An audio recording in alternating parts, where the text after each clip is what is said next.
We've covered terminals, so let's now go on to component soldering onto a circuit board. What we're going to watch is the technique for soldering an axial lead component to a single-sided board. Here we're using a resistor. Cleaning is the first step. It's done with a rubberized abrasive stick, which gets off all the heavy oxides from the lead surfaces. The pads are also cleaned with the abrasive stick. Any oil or grease should be removed with solvent before the abrasive and then again afterwards. For bending the leads, a component forming tool or pliers will be used. It's adjusted to span the distance between the two holes and makes it easy to properly form the leads.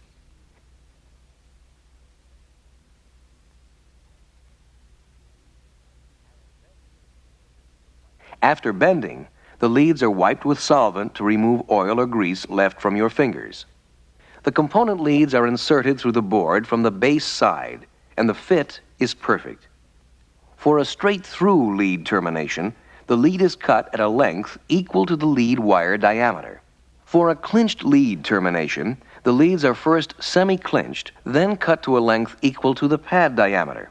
Then the lead is pressed flat in the direction of the track, positioning it along the center line. The process is repeated until all resistors are mounted in place.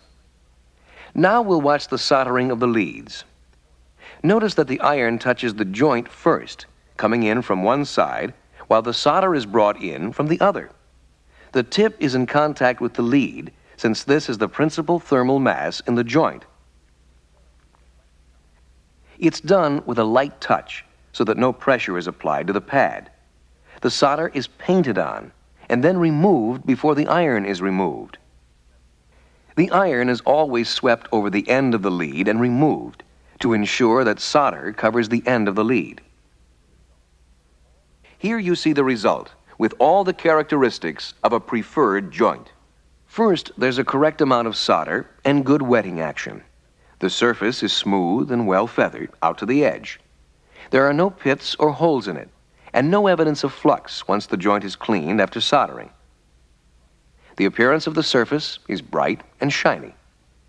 With a clinched lead, the fillet should look like this, slightly concave and showing the shape of the underlying wire.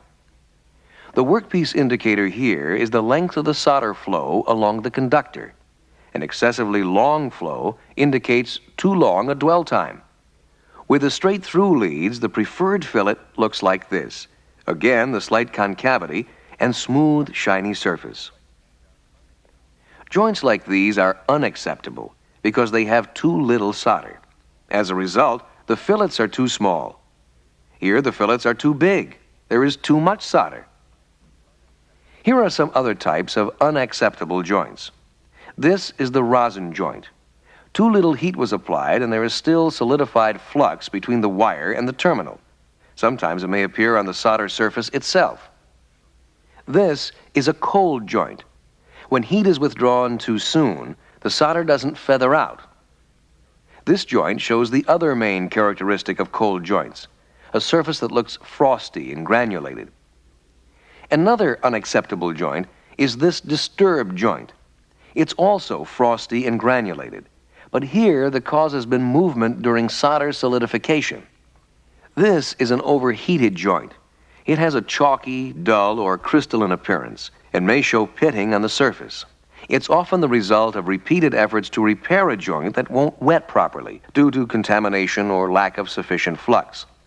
A good way to inspect a joint is to roll it around under an overhead light. The movement directs the light on every spot and will quickly reveal any pits or discontinuities on the surface.